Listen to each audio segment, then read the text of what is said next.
Hello everyone and welcome to musicmoose.org.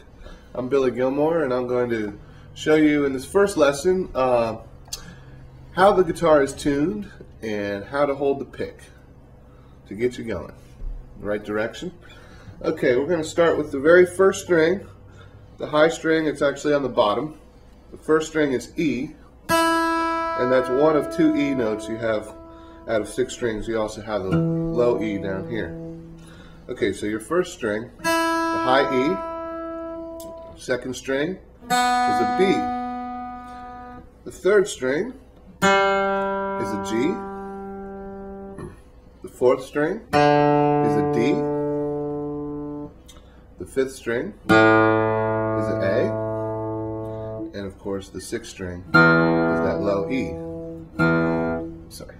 So, okay, once you can establish which string is which note, we know now.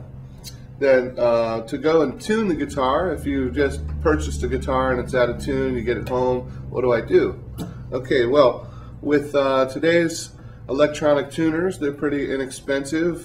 There's all kinds of models available, and there's also the old school way of the tuning fork, which is a good way to train your ear. I would actually recommend both starting out. And like I said, there's a wide variety of tuners, probably right in the $20 range, pretty inexpensive. And we're using these clamp-on type of tuners here. They actually clamp right onto the headstock of the guitar. And when you hit your note, it shows up right on the display of the tuner. And it's backlit, so if you're in a dark situation, you can see it very well, especially when it comes time to being on stage and competing with stage lights and things like that. But, so, once you get your guitar in tune, all the strings are in tune, people are asking, you know, what's the proper way to hold the pick? Well, basically you want to have your pick facing, the one point facing down, with your thumb horizontally across it and your index finger facing vertically down. And you can see there, might be a little hard to see, but my pick is just sticking out just below my fingertips and the bottom of my thumb.